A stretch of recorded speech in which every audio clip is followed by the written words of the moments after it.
What about you, Mr. Evans? What did you think you were going to be when you were younger?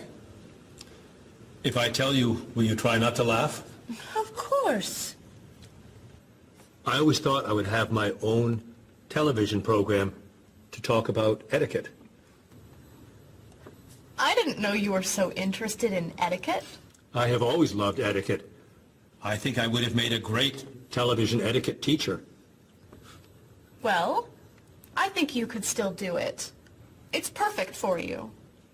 Really? Why? Well, you're very polite, for one thing. You always know which fork to use at a restaurant? That's a real talent. You've taught me a lot about the customs of other cultures. Maybe I could still give it a try. Today's topic, dinner conversation. If your international guests look offended and are leaving the table early, you've probably chosen a topic that's taboo in their home country. Find out what's acceptable and what's not. Coming up on International Etiquette with Evans. What do you think? Wow. Amazing. Unforgettable. You have a real talent, all right? Thank you.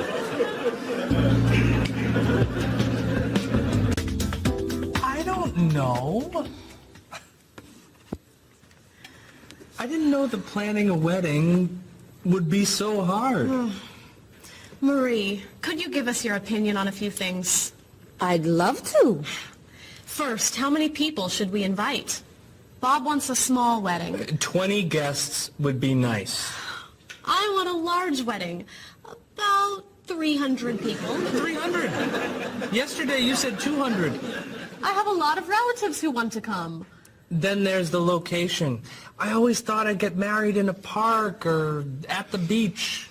That's so romantic. I would like to get married indoors, where I won't get wet if it's raining. That makes sense. I prefer traditional music in the ceremony. Contemporary music. I'd like a long ceremony and a short reception. I want a short ceremony and a huge celebration afterwards. I want a white cake. And I want... A chocolate cake. I know. How are we ever going to agree on this? Don't hurt yourself. Here's an idea that might work. Plan a wedding that's big enough to include all of Cheryl's family, sorry Bob, in the park on Oak Street that has that building where you can go if it rains. You can have traditional music in the ceremony and contemporary music at the party. And you could have 2 cakes at the reception, 1 white and 1 chocolate. Sounds okay to me. Me too. Hey, we did it! Oh, yay! Oh, I'm so happy. Excuse me? Oh, Marie, thank you so much. You're amazing. We couldn't have done it without you.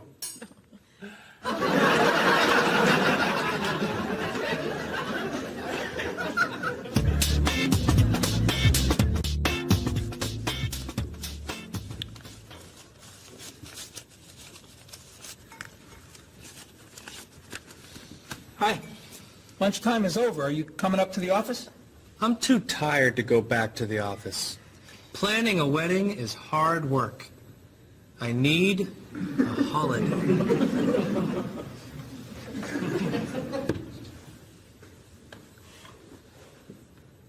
Let's make today a holiday. We'll tell Mr. Evans we can't come back to work. That's a great idea. What are we celebrating? You're getting married. How about National Wedding Day? What happens on National Wedding Day? I don't know. Why am I the one who has to think of everything? Why don't we make it National Singles Day instead? All the married people give gifts to their single friends. No.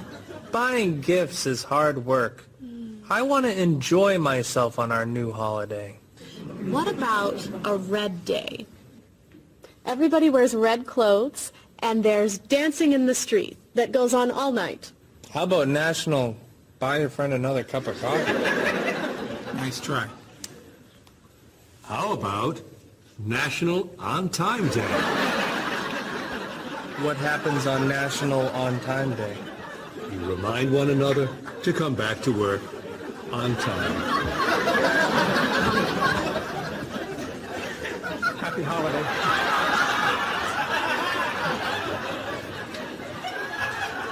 Waitress.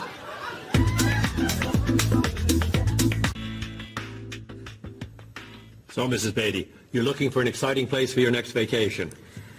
I usually travel to major cities in Europe, but this time I want to go someplace different, someplace away from the city, as long as it's safe. Let's see. How about California? The Big Sur area is spectacular. California has lots of earthquakes, doesn't it? Well, they have earthquakes occasionally, but not very often. But it does have earthquakes. Yes. I'm not going. Okay. How about someplace in Asia? A beach in Thailand? Koh Chang has beautiful beaches, and it's very quiet there. A quiet beach sounds nice. But they said on the news there's a monsoon in Thailand. But the monsoon will be over by the time you go. What else can you recommend? Australia. The Australian outback is amazing. I've heard they have tornadoes in Australia. Some parts. Where else? Jamaica? Hurricanes.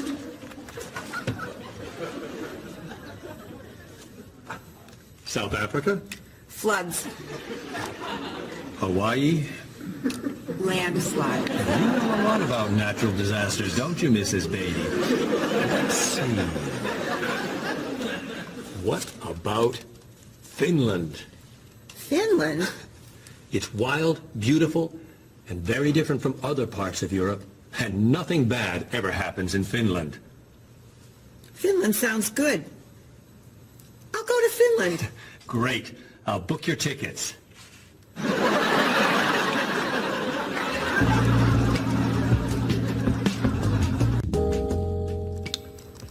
Okay, I just booked your tickets to Helsinki, Finland. You'll be staying at the Palace Hotel. That's great. Excuse me, Mr. Evans. Yes, Marie. Mr. Woods is on the phone. He told me to tell you it's urgent. Urgent? He's traveling, you know. Yes. He said there's some kind of epidemic. What kind of epidemic? It sounds like it's that new influenza. But he was vaccinated for that before he left. I know, but he told me to tell you that he wants to fly home today. On the internet, it says only 3 people are sick. That is not an epidemic. And it's not like anybody's dying from this flu. He said he didn't want to be the first. Where is he traveling, may I ask? He's in Finland. Finland? I just booked tickets to Finland. Mrs. Beatty, everything will be fine. You'll get vaccinated, and you'll have nothing to worry about. I'm not going to Finland. You told me nothing bad ever happens in Finland. Mrs. Beatty, I can't think of anywhere in the world you can go and be completely safe. Right here in this city, you could go outside and get hit by a bus. But you can't let that stop you from doing the things you want to do. Look, why don't we go to lunch, and we'll talk it over. I don't think she's going anywhere.